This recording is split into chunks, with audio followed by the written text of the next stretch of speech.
আমাদেরকে সবচেয়ে ভালোবাসেন আমাদের রব আল্লাহ। সত্যিকারের ভালোবাসার ডেফিনেশনটা হচ্ছে যে আপনি নিঃস্বার্থভাবে কাউকে ভালোবাসেন। আমাদের আশপাশে যারা আছে, যারা হালাল, ইভেন হালাল, আমার মা, আমার বোন, আমার বাবা, আমার স্ত্রী, আমার ছেলে, আমার মেয়ে, এদেরও যদি কখনো স্বার্থে আঘাত পড়ে, দেখবেন সেও আপনার পাশ থেকে সরে যাচ্ছে। এমন হয়নি কখনো? আপনার বন্ধু, আপনার ব্যবসার পার্টনার, আপনার বস, আপনার কলিগ, ওদের স্বার্থে আঘাত হলে ওরাও সরে যাচ্ছে পাশ থেকে, জিগরি দোষ সরে গেল পাশ থেকে, হয় না এমন? ভালোবাসা দুই প্রকার। বলেন কয় প্রকার? আমার সাথে বলেন, এখানে শেষ করে দিব 10টা মিনিট। ভালোবাসা কয় প্রকার? একটা হচ্ছে নিঃস্বার্থ ভালোবাসা। নিঃস্বার্থ, কোনো স্বার্থ নাই, নিঃস্বার্থভাবে ভালোবাসা। একটা হচ্ছে কোনো না কোনো স্বার্থ জড়িত আছে এমন ভালোবাসা। আপনার স্ত্রীর চাহিদাও যদি আপনি পূরণ করতে ব্যর্থ হন, দেখবেন স্ত্রীর সাথে আপনার গন্ডগোল লেগে যাচ্ছে, যদিও সে হালাল বৈধ, তাই না? এমন হয় না অনেক সময়? আমি তো অনেকদিন বলেছি, অনেকদিন আগেও বলেছি, 5 বছর 6 বছর আগে, যে মানুষ আসলেই মানুষের অবস্থানকে মূল্যায়ন করে, ভিতর থেকে মানুষকে শুধু মূল্যায়ন করে আল্লাহ রাব্বুল আলামিন। না হলে কি হতো? এই যে এত অন্যায় আমরা করেছি, আল্লাহ পাক কি আমাদেরকে ছেড়ে দিয়েছেন, ফেলে দিয়েছেন, গজবে ধ্বংস করে দিয়েছেন? এই যে আল্লাহ পাক যে আমাদেরকে মহব্বত করেন, ভালোবাসেন, তার প্রমাণ এগুলো। আল্লাহ পাক চান যে আমরা যেন ফিরে আসি। আল্লাহ পাক বলছেন, সারা দুনিয়ার সমান গুনাহও যদি সে করে ফেলে, আসমানের সমানও গুনাহ করে ফেলে, খালি তওবা করে ফিরে আল্লাহকে বলবে, আস্তাগফিরুল্লাহাল্লাযী লা ইলাহা ইল্লা হুয়াল হাইয়ুল কাইয়্যুম ওয়া আতুবু ইলাইহি। আল্লাহ পাক বলছেন, খালেস তওবা করলে গুনাহ তো মাফ করে দিবই, আগের গুনাহগুলোকে নেকি দিয়ে পরিবর্তন করে দিব। এটা ভালোবাসা না? আল্লাহ পাক সৃষ্টি করেছেন আমাদেরকে ভালোবেসে। কোরআন খোলেন, সূরা সদ পড়েন, সূরা সদের মধ্যে দেখবেন আল্লাহ বলছেন, খালাকতু বিয়াদি মা মানাআকা আল্লা তাসজুদা খালাকতু বিয়াদাই, মানে তুমি ইবলিস কেন তাকে সিজদা করলে না যাকে আমি নিজ হাতে সৃষ্টি করেছি? এটা মহব্বতের বহিঃপ্রকাশ না? আল্লাহ আমাদেরকে নিজ হাতে সৃষ্টি করেছেন। আল্লাহ পাকের হাত কেমন এটা আমরা ব্যাখ্যা করতে যাব না, এর হাতের অর্থ কি সেটাও ব্যাখ্যা করার, তাহবিল করার দরকার নাই। কোরআনে আসছে যেভাবে সেভাবে আমরা ঈমান রাখবো, ঠিক আছে ভাই? এখানে আবার অনেকে অনেক তালগোল পাকায় ফেলে এবং বিভ্রান্ত হয়ে যায়, এদিকে যাওয়ার দরকার নেই। এখানে বোঝানো হচ্ছে আল্লাহ রাব্বুল আলামিন আমাদেরকে মহব্বত করে সৃষ্টি করেছে। এই পুরো সৃষ্টি জগৎটাই তো আল্লাহর মহব্বতের বহিঃপ্রকাশ। সবকিছু এত নিপুণ ভাবে চলতেছে, এটা মহব্বতের বহিঃপ্রকাশ না? আমি আপনাদেরকে নিয়ে যদি কোনোদিন কক্সবাজারের সৈকতে তারা দেখাতে পারতাম, তাহলে আমি বুঝাইতে পারতাম আপনাদেরকে যে এই মহাবিশ্বটা ঠিকই আছে। কিন্তু তারার মধ্যে একটা গাণিতিক ক্যালকুলেশন আছে যেটা সবাই জানে না। যারা একটু অ্যাস্ট্রোনমি নিয়ে পড়াশোনা করেছে তারা জানে। আপনার মানে মাথার বিবেকই উল্টায় যাবে যে এত সূক্ষ্মভাবে কিভাবে আল্লাহ রাব্বুল আলামিন এই মহাবিশ্ব সৃষ্টি করলেন। এক চুল এদিক ওদিক হলে পুরো বিশ্ব কায়নাত ধ্বংস হয়ে যায়। এটা কি আল্লাহ পাকের মহব্বতের পরিপ্রকাশ না? আল্লাহ পাক তো বরং বলেছেন পুরো সৃষ্টি পরিবারটাই আল্লাহর আল্লাহর পরিবারের অন্তর্ভুক্ত। এমনকি আল্লাহ পাক আমাদেরকে বলেছেন, তোমরা জমিনবাসীর সবার উপর রহম করো, ইরহামু মান ফিল আরদ ইয়ারহামুকুম মান ফিস সামা। তোমরা সবার উপর রহম করো, দয়া করো। দয়া রহম এটা তো মহব্বতের একটা অংশ। তোমরা সবার উপর দয়া করো, রহম করো, মহব্বত করো। এটা কি হবে? তাহলে আল্লাহ পাক আসমানে যিনি আছেন, আল্লাহ পাক তোমাদের উপর রহম করবে। আমরা সেই মহান সত্তার ভালোবাসার থেকে বের হয়ে হারাম এই যৌন ভালোবাসার দিকে যাওয়ার চেষ্টা করেছি। আসলে এটা ভালোবাসা না, যৌনতা, এর দিকে যাওয়ার জন্য এইসব করছি। আল্লাহ পাক আমাদেরকে মাফ করে যেন হেদায়েত দান করে। আল্লাহ পাক কত ভালোবাসেন এটা নিয়ে বলতে গেলে আজকে রাত শেষ হবে। দেখেন, আল্লাহ রাব্বুল আলামিন আদম আলাইহিস সালামকে সৃষ্টি করেছেন, করে সমস্ত নাম শিক্ষা দিয়েছেন। নাম মানে হলো ইলম। নাম মানে কি? ভালো না বাসলে আল্লাহ পাক কাউকে সবচেয়ে সেরা কিছু দান করেন। সূরা 3 আল্লাহ পাক কি বলেছেন? ওয়াত-তিনি ওয়াজ-যাইতুন, এগুলো শপথ করে, লাকাদ খালাকনাল ইনসানা ফি আহসানি তাকওয়িম। মানুষকে সবচেয়ে শ্রেষ্ঠ কাঠামো আল্লাহ পাক দিয়েছেন, দেন নাই? কাউকে যদি মহব্বত না করা হয়, তাকে আপনি সবচেয়ে সেরাটা কি দিতে পারবেন? আল্লাহ পাক আমাদেরকে মহব্বত করেন, ভালোবাসেন, এবং আল্লাহ চান আমরাও যেন তাকে মহব্বত করি, তাকে ভালোবাসি। এবং আমরা যদি কাউকে ভালোবাসি, আল্লাহর জন্য ভালোবাসবো। কাউকে ঘৃণা করি, আল্লাহর জন্য ঘৃণা করি। মহব্বত আল্লাহর জন্য, ঘৃণাও কার জন্য? আল্লাহর জন্য। আল্লাহ পাক সমস্ত ইলম শিক্ষা দিলেন। এটা কি ভালোবাসার বহিঃপ্রকাশ না? নূহ আলাইহিস সালামের কওম দীর্ঘদিন আল্লাহর কথা শুনে না, আল্লাহ পাক সবর করলেন, ধৈর্য ধরলেন, গজব দিলেন না, শেষ পর্যায়ে গিয়ে আযাব দিয়েছেন। এই যে আল্লাহ পাক সুযোগ দেন, সময় দেন, এটা কি আল্লাহ পাকের ভালোবাসা, দয়া না? এরকম প্রত্যেকটা কওমের ক্ষেত্রে হয়েছে। আমি তো ফিল করলাম এই ভালোবাসা নিয়ে ঘাটাঘাটি করতে গিয়ে যে আসলে আল্লাহ পাক যে আমাদেরকে সবচেয়ে বেশি মহব্বত করেন, তার সবচেয়ে বড় নিদর্শন কি জানেন?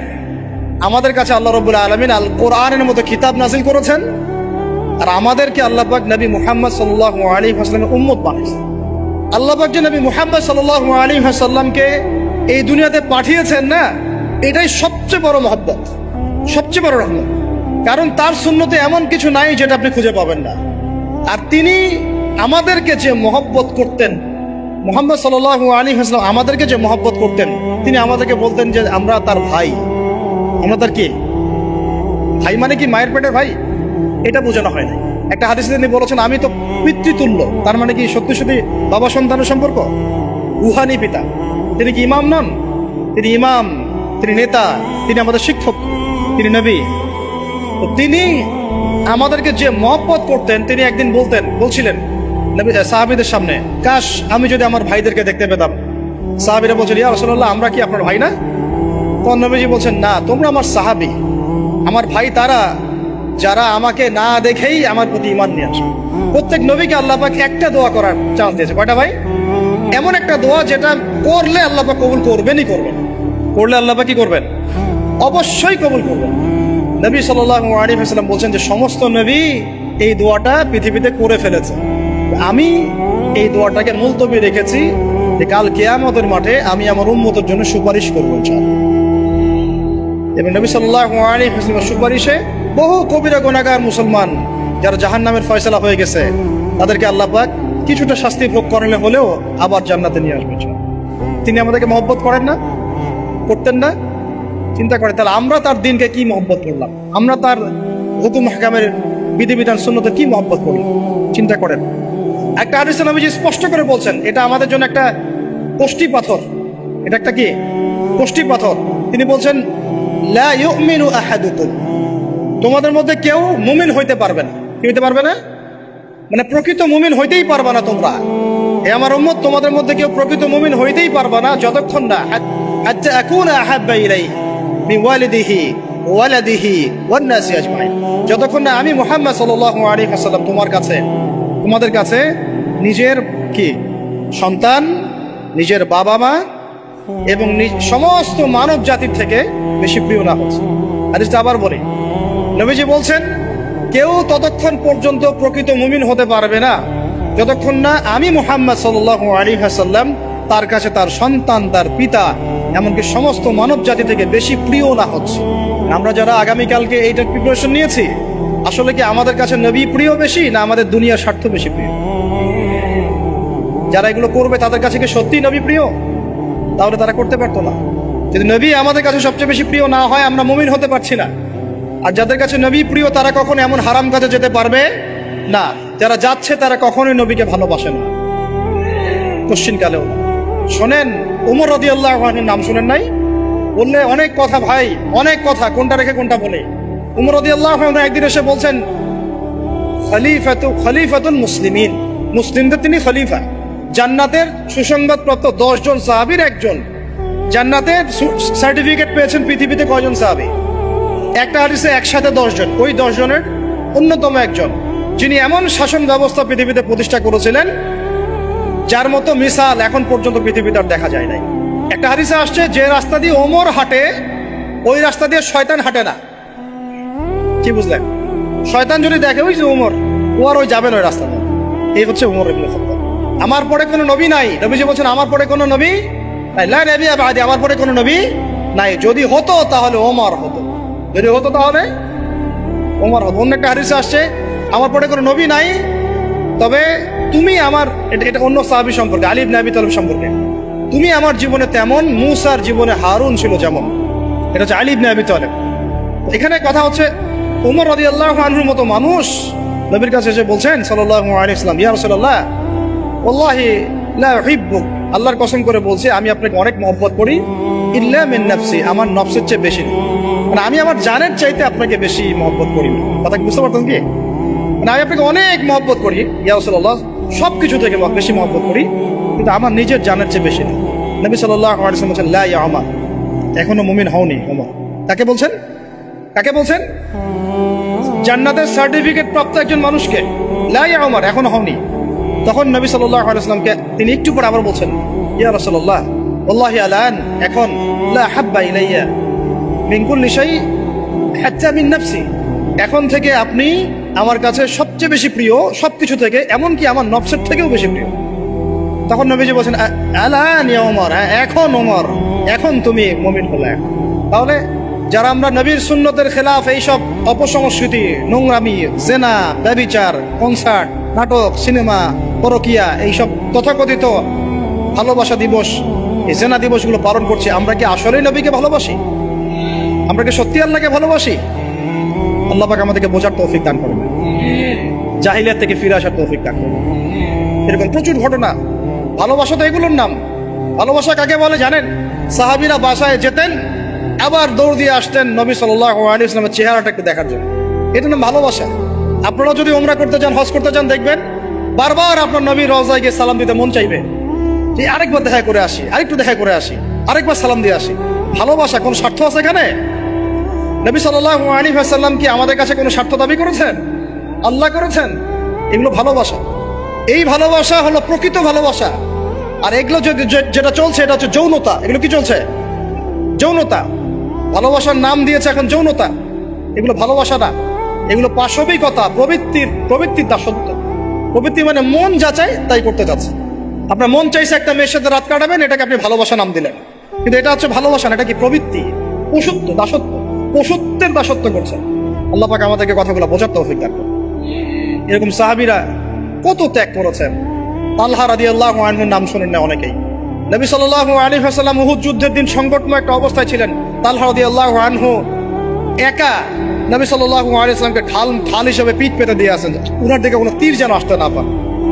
শেষে দেখা গেল তার গায়ের মধ্যে 40 থেকে 50টা তরোয়ারের আঘাত আছে, তীরের খোঁচা আছে, বর্ষার খোঁচা আছে। এই অবস্থায় তিনি নবীকে কাঁধের মধ্যে নিয়ে উহুদ পাহাড়ে উঠেছেন নবীকে সেভ করার জন্য। ভালোবাসা। এটা কি?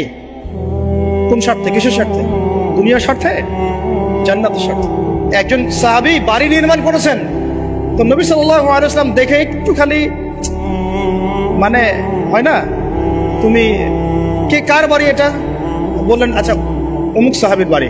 নবীজি একটু রূপ উঞ্চিত করলেন, পছন্দ করলেন, কিছু মুখে বলেন নাই, মুখে কিছু বলেন নাই, খালি একটু অসন্তুষ্ট হয়েছেন, এক্সপ্রেশন দেখতে বোঝা যাচ্ছে।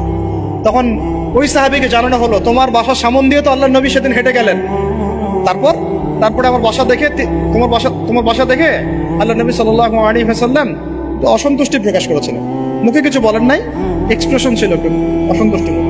3 দিনের মধ্যে সেই বাড়ি ভেঙে গুড়িয়ে দিয়েছে। যেই বাসা দেখে আল্লাহ নবী সন্তুষ্ট হন না, আমি বাসা রাখবই না। ভালোবাসা কিসের জন্য?